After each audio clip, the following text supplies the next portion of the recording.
All right, good morning, March 21st. It's now 8:46 a.m., and here's my developing tradition of doing a morning update. You know, there's actually some encouraging and exciting things that I read in the news today.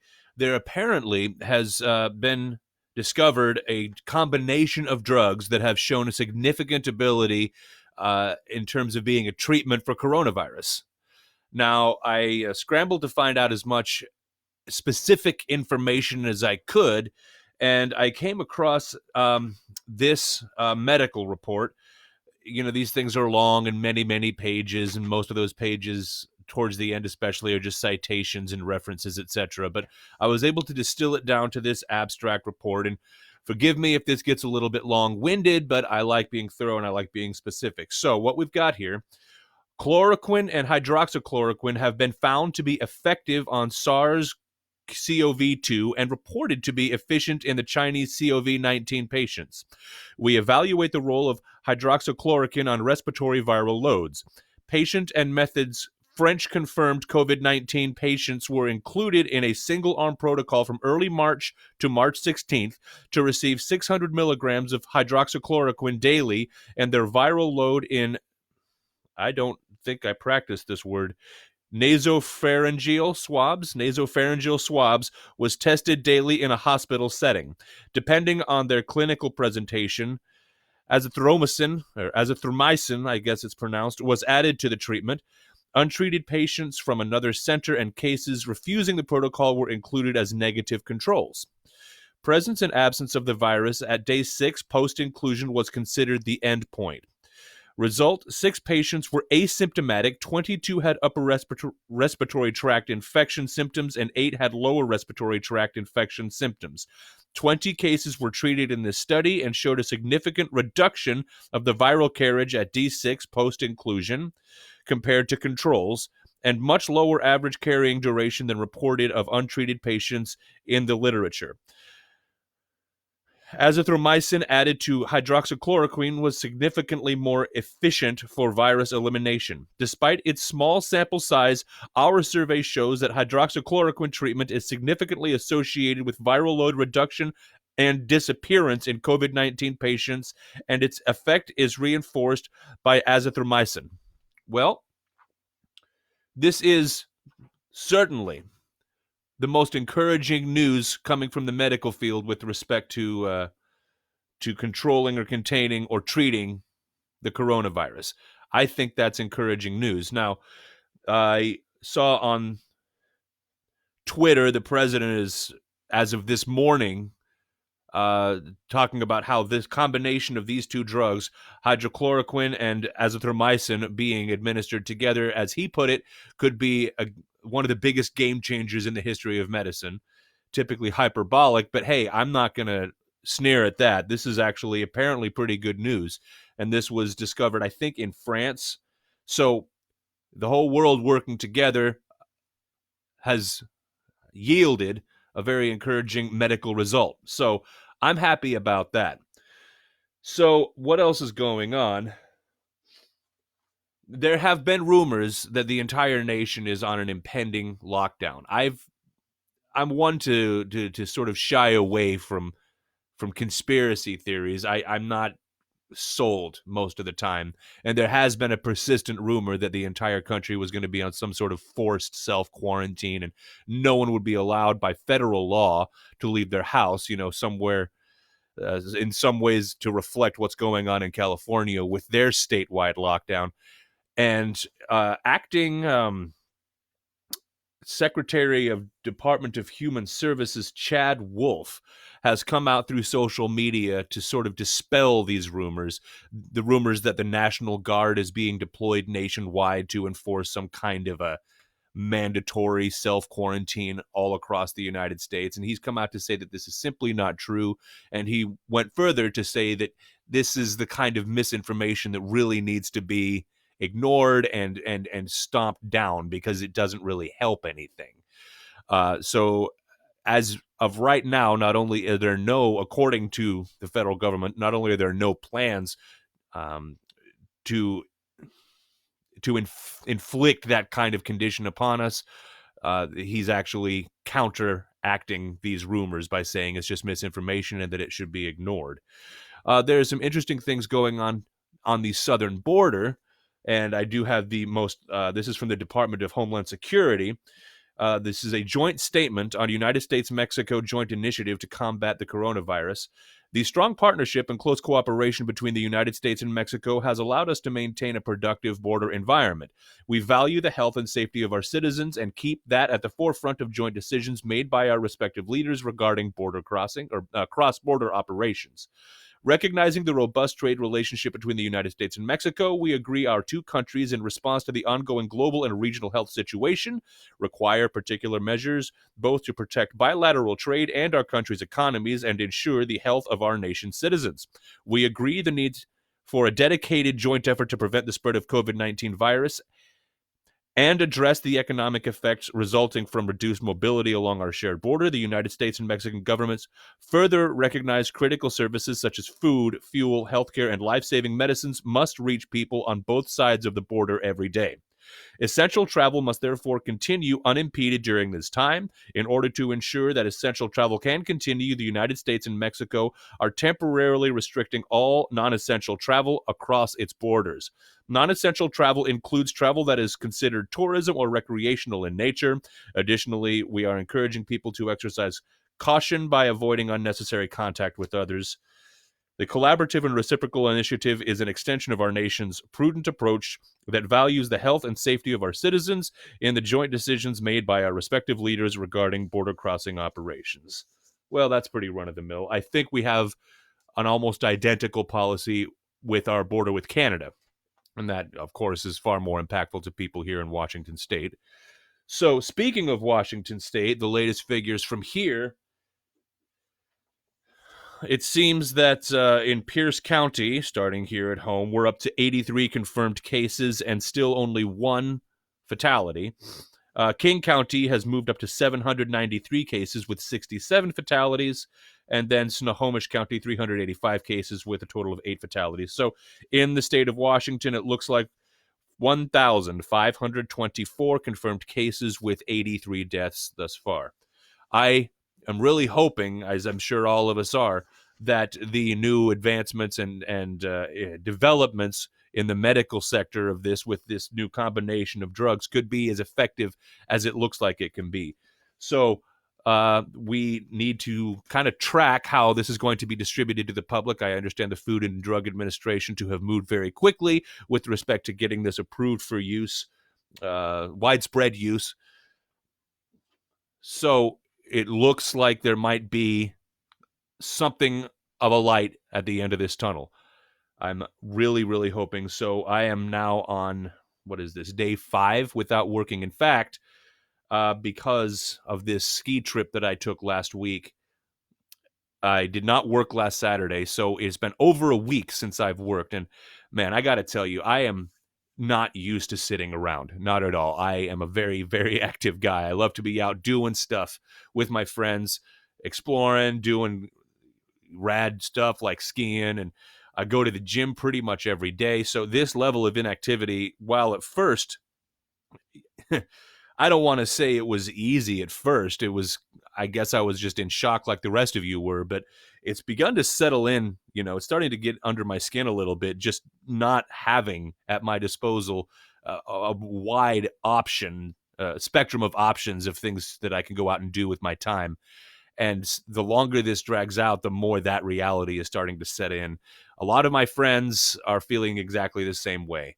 I do have a couple friends who were still working in the food service industry because their restaurants provide for to-go orders and deliveries, etc. So that is really kind of ironic that some of my friends who work in kitchens are the ones who have not had their employment devastated with what's going on. And hey, man, kudos to them and kudos to the hours that they've put in. I understand some of them are working 12-hour shifts just to be able to facilitate the volume of orders, carry out and delivery orders that are coming in. So, and also to all the people working in grocery stores where there's pretty much one of the only places left for people like myself and the rest of us to go get food and to go get supplies. To all my friends who are working in the grocery stores in the area and anywhere. Thanks for what you're doing. It's got to be incredibly stressful. You're everybody's heroes right now. So really, hats off to all you guys. So yeah, I am kind of stoked that there is actually development, that we might actually be looking at an effective treatment for this. If this develops the way that it looks like if it continues to develop the way that it's been developing, we could be looking at least the beginning of the end of this. It might still be several weeks before life begins to come back into focus as being normal and livable, but this might be the inflection point that we've all been waiting for. So I'm really excited about that. Now, turning to Ancestors of God, we did a second live stream last night. It didn't get the kind of promotion and run up that our first one did. And thanks again to the folks at 99.9 KISW. That was really cool of you. But we went ahead and we did another one yesterday. We included mostly different music. And interestingly, we also did a lot of improvised music. We did 2 songs off the first record. One of which is one that we play almost every show, and another one was one that we haven't played much since we began working on our new material. After that, we just sort of started doing a free flow, freestyle jam, which is something that we're used to doing. We tend to do that at almost every practice. That's part of our songwriting method. We get together, we play together, and if something emerges from it that everybody really likes, then we hold on to it. We have a way of recording those jams at fairly decent quality, and then we can go back and sort of sift out and keep the gems, And a lot of times we'll go back and listen to these things and say, oh man, I don't even remember us doing that. That's a great idea. And then that might develop into a full song. Much of the material on our forthcoming record was developed and written in that way. So, to everyone who actually managed to see it live, thanks for watching. And interestingly, one of the phones that we were using for the live stream received a phone call in the middle of the last song of our stream, and we were expecting that would be an interruption to the stream. However, I went back and watched the last few minutes of it, and it doesn't appear to have been interrupted. Now, I might have just missed something there, but I don't think so.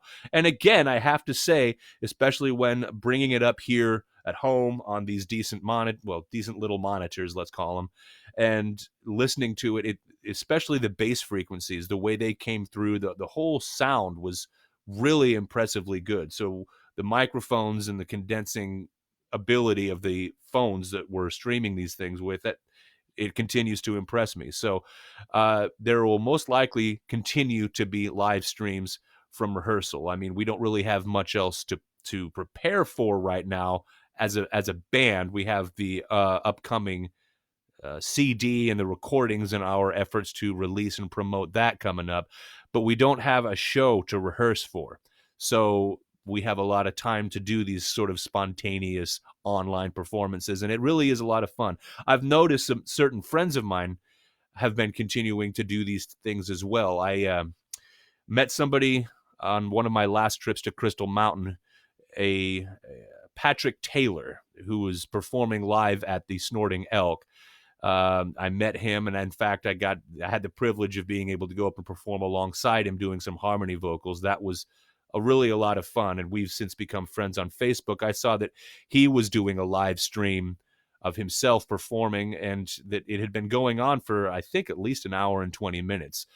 And there's been a lot of my friends who were active musicians and active artists who've been taking to live streaming as a way to get their material out there to a broad audience.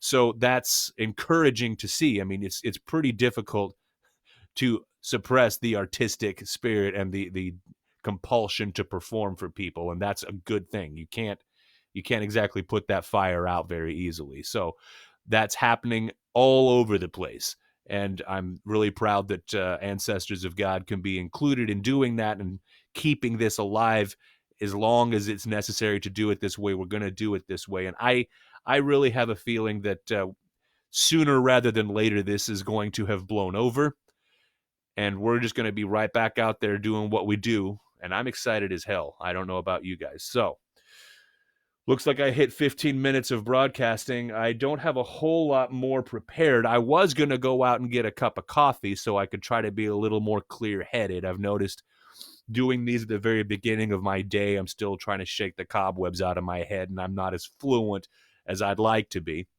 But when I saw the news about this combination of drugs that's been shown to be so effective in combating this nasty disease, I couldn't wait to go live with it. So once more, it's a combination of hydroxychloroquine and azithromycin administered together have shown really encouraging results in the reduction or disappearance of COVID-19 viral loads. And this is information coming to us from France. So to everybody who's involved in that particular research and that particular operation, thank you. And we look forward to seeing what this can do for us all.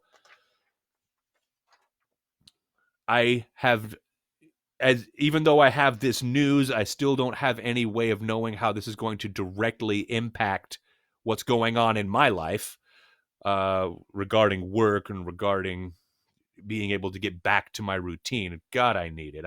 I've been sitting at home watching movies. I think I've watched Office Space twice already in the last couple days. And man, I was on a really regimented eating plan for the last month, and it was having great results. And that's out the window. So I can't wait to get back to that. Jesus. So anyway, I think that's all I'm going to do for now.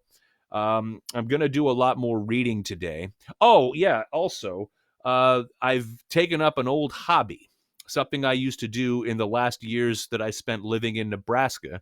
I've been getting back into attempting to teach myself calligraphy. I have the proper setup for it, and my good friend was kind enough to allow me use of his drawing table. Let me see if I can...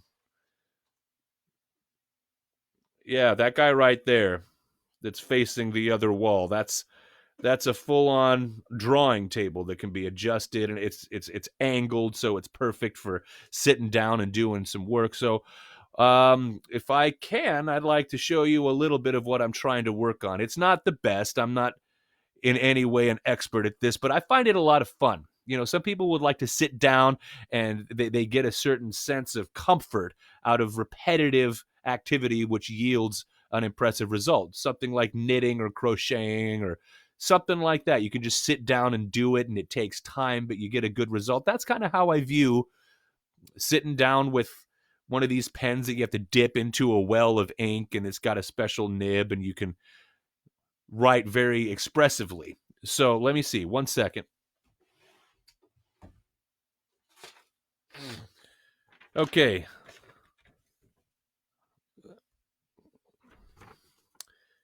Yeah, it's kind of hard to see it, but there you go. There, that looks a little better, right? These are Ancestors of God song lyrics.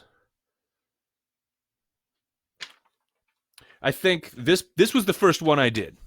I think if I sit down with all the spare time I now have at my disposal, I might, by the end of this, come up with something that looks pretty cool.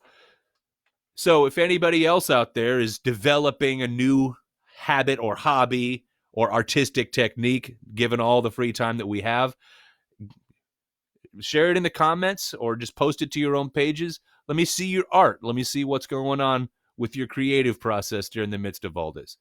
So I'm very happy to have been able to have a more upbeat broadcast today. Encouraging news. We'll see if this sort of trickles down quickly upon the rest of us and really translates to a turning point, an inflection point, and an ability for all of us to see an end to this, that there is a return to our normal lives on the horizon. This could be the first step, and I'm very encouraged. And again, let's try to be rational about these rumors that oh, the worst is yet to come, and oh, it's going to be martial law, and oh, no, it's not. I think we're all collectively starting to come to grips with this in more realistic terms, and I'm glad, really glad about that. So, till next time, maybe later today, most certainly tomorrow morning. Be good to each other.